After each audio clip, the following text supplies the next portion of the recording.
Hey everybody, how's it going? Today I'm reviewing You by Caroline Kepnes, which came out in 2014.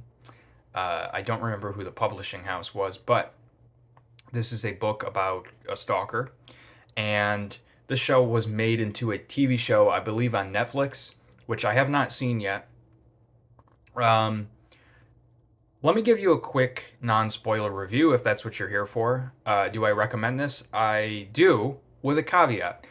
I gave this book 5 stars on Goodreads, and that's not really common for me.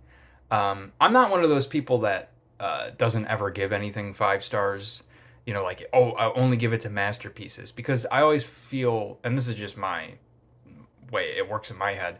I always feel that um, this, reserving a 5 star rating for like masterpieces and masterpieces of filmmaking kind of makes it not really a 5 star rating. That's like a specialty rating for things. So I do give things 5 stars kind of frequently, but I just find faults with a lot of books and movies, so they end up getting 4 for a good one. Um, it's not really important for the review, but if you were curious how I work like that. Um, but I gave this 5 stars because I felt like there was barely anything I disliked about it. I couldn't believe it. I'm kind of cynical, if you noticed. This was just so good from start to finish. This was a page turner. It had me thinking. I'm still thinking about this book. Another great book I read recently was The Only Good Indians by Stephen Graham Jones, which was really good. And it did have me thinking a lot, but not like this book did. This book had a lot going on, and it was really engaging. I highly recommend it. But, like I said, a caveat, this, you may think that this is a standard stalker story. And it's not. I don't know what the TV show is like. I don't know. I'll talk about the TV show. I haven't seen it, but I'm going to talk about my predictions for it because I'll probably watch at least the first season. But I would suspect that the show is probably more like a standard stalker story. Maybe some romance thrown in. This book is a parody of that. This book is a satire. This book is very literary, but it has a story that is very easy to digest. The writing in this book is not confusing. You know, I would have. I think this is a metafiction novel. I think this is a satire, a dark comedy, and I think that it's verging on postmodernism at times. That we can argue about all that stuff, but I do, and I don't think that confusing books need. I don't think that's a qualifier for certain types of literary writing. We often see like a book, it feels sometimes like a book needs to be ultra confusing and we need like PhDs to pick it apart for it to be considered literature or postmodernism or what have you.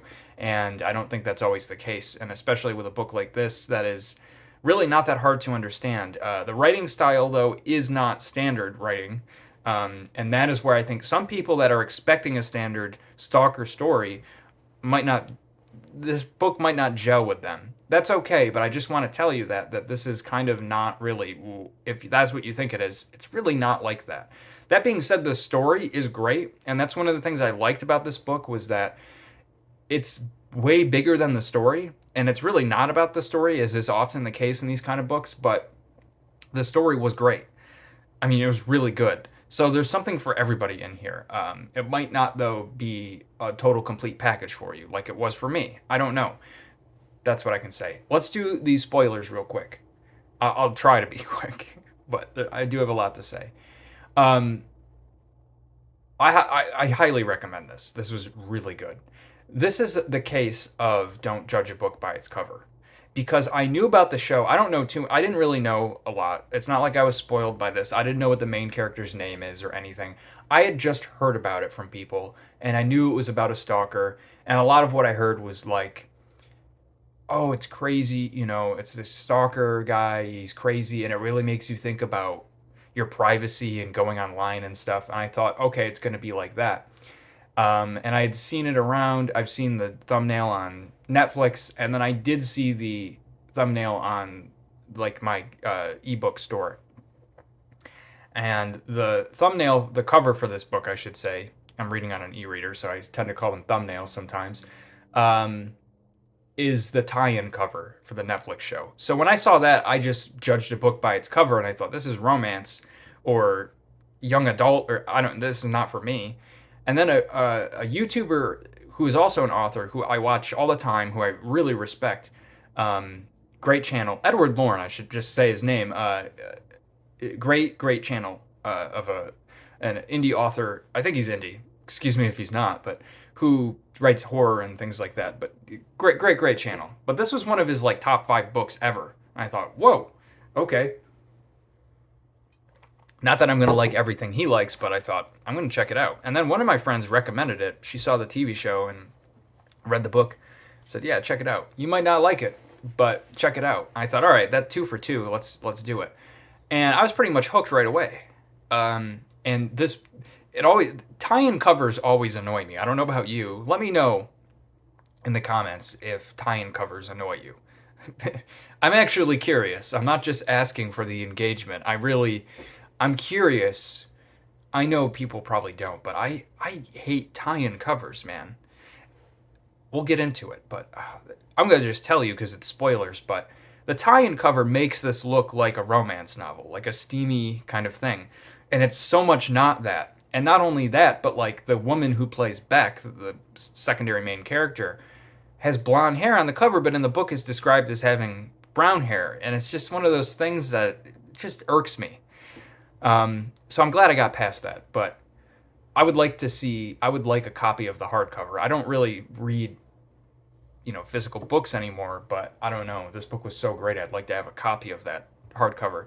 I can't find it anywhere really for it's very highly priced, but I'm going off. Wow, I haven't really talked about much, but the basic plot of this book is this character named Joe who works in a bookstore. This attractive woman comes in named Beck, and he falls in love with her instantly. He's a stalker. He's delusional. He's a fucking maniac, and he falls in love with her. And he basically decides that they're going to be together forever. And this book is written so well. It is written so well, and it is written in the second person. So I know this is obvious to a lot of people, but I will just say for some folks, first person, I went to the store, I bought grapes. Second person, let's say third person, she went to the store, she bought grapes. We're all aware of that. Second person, you went to the store, you bought grapes. That's a weird way to write.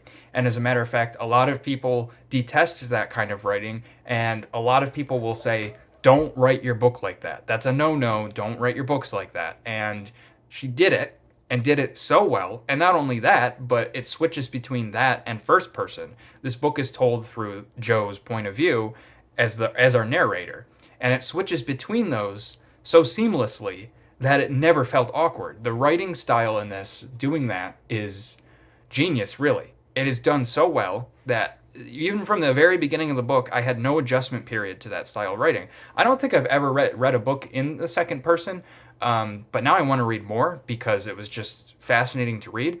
And as a matter of fact, often the you felt like she was pointing her finger at me, Caroline Kepnes.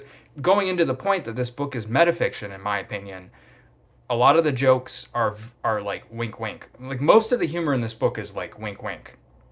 Like, are you paying attention? This one's for you. That's how it feels.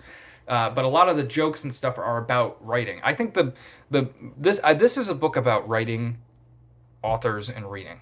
It's a whole metafiction joke on writing slashers and romance novels. The whole thing plays out like that. And I will tell you why, okay? Because this book is never not funny. And it reminded me of American Psycho a lot, the novel. It's not a ripoff of that, and it's not a ripoff of Gone Girl, but it feels very heavily inspired by it. Not a ripoff though. Like this, Gone Girl's great. I love that book, but this has a similar vibe, but it doesn't ever feel derivative or anything. It's not the same structure. It's very much its own thing, but it feels inspired by that. But the writing style and the character of Joe feels like it doesn't feel like Patrick Bateman, but God, I hope that's his name. I read that this year. I get names wrong sometimes, excuse me. But it reminded me of that a lot. This like super neurotic character that is simultaneous. Now in this book, this character is delusional, as was Patrick, but a very unreliable narrator. You just never know if he's telling the truth or not. And it's not like a so we tricked you, it was all fake kind of thing. It's just you just like, what is this guy talking about? Like, I feel like if I met this guy in real life, I would be uncomfortable around him because you never know what the fuck he's talking about, if he's telling the truth or not. We have his internal thoughts. We, as the reader, we have the privilege of getting that information that the other characters don't. And he's just a lunatic. It's like he's telling the story to us sometimes, and he can't even, us being him in his head, kind of, if that makes sense. And it's like he can't even get it straight. He will jump around all the time. It's because he's an absolute maniac character. Um, and I never knew if what he was going on about a lot of the times in a good way. Um, what a fascinating character. Joe is an absolute terrible character, much like Patrick from American Psycho. Horrible. In that book, I never rooted for him. I never wanted him to win because the things he does in that book are like way beyond what happens in this book. If you've read American Psycho, you know what I'm talking about.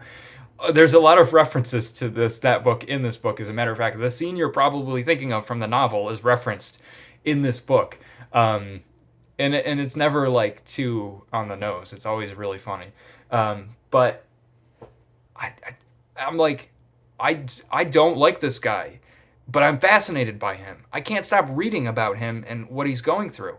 This is one of those books where you never root for him, but you just are so fascinated by him. And almost a few times when I felt like he was maybe going to get caught, in the back of my mind, I'm like, no, I don't want him to get caught, you know. But you're like, of course I want him to get caught. And most of the characters in this book are awful. That's the thing. Is like almost every character in this novel is kind of a shitty person and has something wrong with them. And you don't like anybody in this book. But it's like one of those things where it tries to get you to see, like, just because they're awful doesn't mean that they deserve this happening to them. And it doesn't really feel like this book is a commentary on that, but that was just baked into the writing, I feel. Let's talk a little bit about the theming and everything of this book. The basic plot, I'm not going to talk about the plot too much because I don't need to. It's basic, and it's not basic in a bad way. Like I said, the thriller aspects of this novel are super well done. The story is great. And if this book was only the story, I would find it maybe a little generic. I don't think this would be the best book I ever read, but it would be really enjoyable. I can't, like, again, like, I was never not satisfied. The ending was great. I was just always having a great time, but it was the themes and the writing that just was like chef's kiss, right? So the plot, essentially, he finds this woman, he starts stalking him. His goal is to, you know, be with her forever, meeting her friends, and just going down that rabbit hole and getting deeper and deeper. And this is spoiler filled, but I don't need to talk more about that because if you read this or you've read it, you just know. Um, and this character works in a bookstore, and there's just so much humor really early on about like how people read authors writing, and a lot of the stuff in here is like tongue in cheek, so nothing ever feels like Caroline Kepnes is like, I'm better writer than everybody and here's me making fun of all these authors. It's almost like making fun of people who read in a way, or like writing tropes that are kind of awkward sometimes. There's a lot of that in here. Like there's a whole scene about like Doctor Sleep, the sequel to The Shining, coming out, and how they get all these books in the bookstore, and that whole sequence was just hilarious. And then there's a whole section in this book about genre writing versus literature writing, and this book is decidedly literature, but I almost feel awkward now talking about that because of the way she made me feel. And again, it was done in a tongue-in-cheek way where I didn't feel like she was like, you're stupid if you feel like this, but it was just, I don't know how to describe it. Just all the humor in here is satirical and tongue-in-cheek and like wink wink, and sometimes makes you think, and then sometimes little jabs, but it's never malicious, and it's just so fun to read. And like I said, it made me feel like maybe that's like the what makes something literature, what makes something genre writing was touched on in this book in funny ways. And everything is in here. David Foster Wallace is in here. American Psycho is in here. Thomas Pynchon is in here. Um, King of Queens is in here like multiple times.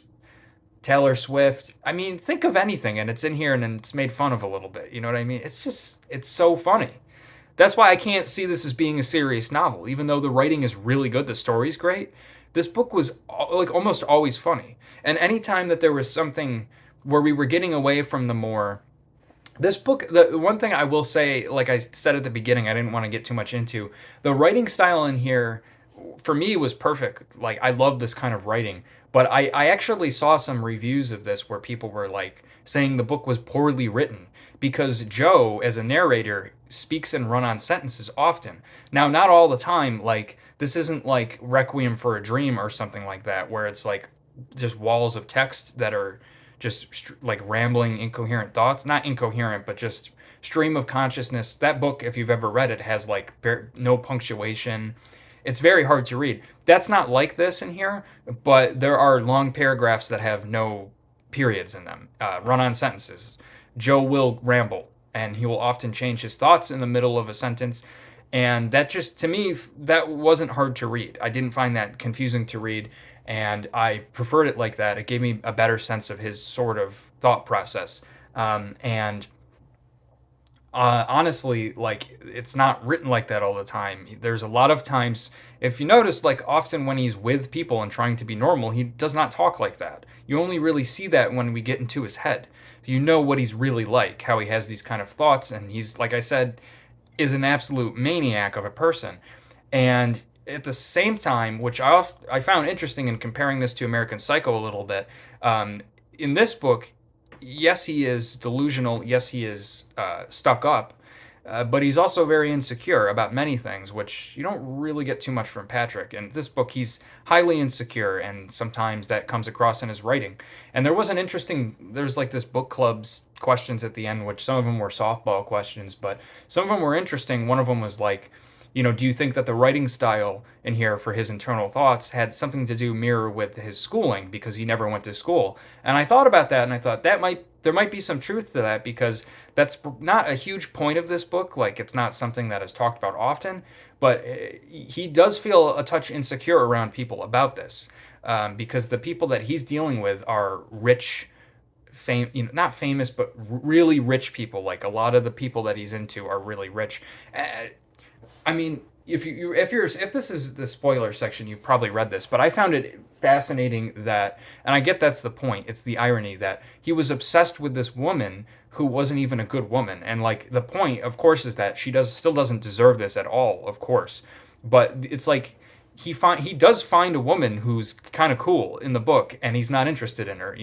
He wants this fractured person. He's looking in some ways for someone like him in a way, and it kind of mirrors that to a degree. It doesn't totally go down that route like Beck never becomes an obsessed stalker. That would have been an interesting route. I kind of thought for a minute when he met Karen that she was going to flip the tables and become a stalker, but it didn't go that route. It was fine. I also, the only thing in this book, I should say, I'm going on a long time, but the only thing I didn't gel with exactly, and it's a minor nitpick, which is why I still give this 5 stars. When Beck is, she uses people. That's her thing, and whenever she feels like it, she'll call up Joe once they get together. All this stuff kind of happens, and there's of course way more, as I'm sure you know. But when they're on a break, if you will, this chick comes into the bookstore named Amy, and he meets and kind of flirts with her, and he feels very bad about flirting with her, and like he cheated on her for some way. And for a second there, I thought, is this book gonna change? I like when books pull the rug out from under you. Not even so much a twist; they just smack you over the head and change, go in a different direction, got you thinking in a different way. And I thought, okay, now he's just gonna start stalking her. He's gonna totally forget about her, and he didn't. That was used as a way to make him feel bad about kind of cheating on her. But then at the end of the book, he ends up going for her. She comes in again. She takes a job, because the guy that's working there left. and you know what's going to happen. And it doesn't like explicitly go, and now he started stalking her, but you know what's going to happen.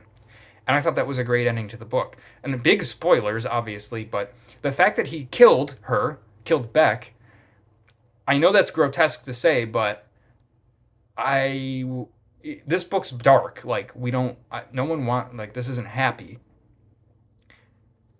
But I was glad that she died, not because she was annoying and I hated her and I wanted her dead. I just thought, thank you for not writing a cop out ending. I was worried reading this book. I don't know why, because it was consistently excellent. It was so engaging and it was so well written, and I was always thinking about stuff. Like every time I would read a chapter I had to stop and think about stuff for like 5 minutes because it was just so interesting. But at the same time, all the way up to like the very end of the book, I was like, please don't fuck this up, please don't. And she didn't do a cop out ending. She fucking kills her. Joe fucking murders her, and I would expect that to happen.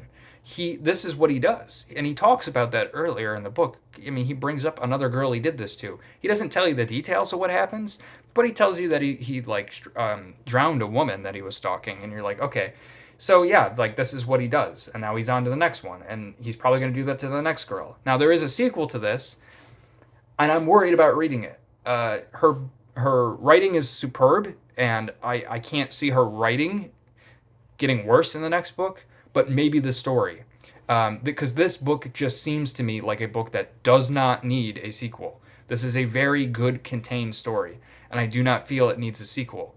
Um, I know that I don't know about the TV show, but I read the first chapter, first page, and of the demo sample, if you will, and it deals with Amy. So I'm like, okay, this book's going to deal with that. And who knows, maybe it's good. Two people recommended it to me, so I'll probably check it out. But I'm just worried because I don't feel this book needs a conclusion. Um, this is like very rambly, but I could talk about this book for hours, really. So let me know your thoughts on this book. I know people didn't like it, but I honestly thought it was one of the best books I've ever read. It was certainly like the best book I read this year was American Psycho. This was the second best. This was really, really good writing. This is really good shit to like. This is exactly what I want to see. It is literary. I will defend that till the cows come home. This is a metafiction. This is a black humor. It was consistently fucking hilarious. It poked fun at me, at everything I like, and I love that. It put a spotlight on things, and it was also a great story. This is what I like to see. And it wasn't overly confusing. Like, I love Thomas Pynchon, but I can't read like, I read The Crying of Lot 49, and I'm like, I can't read another Pynchon novel in a row, right? I need a break from that shit. That's like it's like it's like doing it's like a mushroom trip, right? Like you gotta chill out from that stuff for a while, right? Like this is way it's so. But this book, I could probably read the next one, right? I'm not going to. I'm going to take a break, but it's very digestible, and so that's highly commendable. She should be applauded for this. This is superb writing. I don't know if this book won awards, but it should have. And I also have heard that Caroline Kepnes, as an author, is a very nice person, and she will frequently respond to people on Twitter and stuff. And I just heard she's all around a great person, so that's good to hear. Yeah, this was an absolutely wonderful novel. I recommend this very highly if you have not read this. Very highly. All right, it was a great book. Yeah, that's it. Peace out. Let me know your thoughts and keep reading, having a good day, and peace out.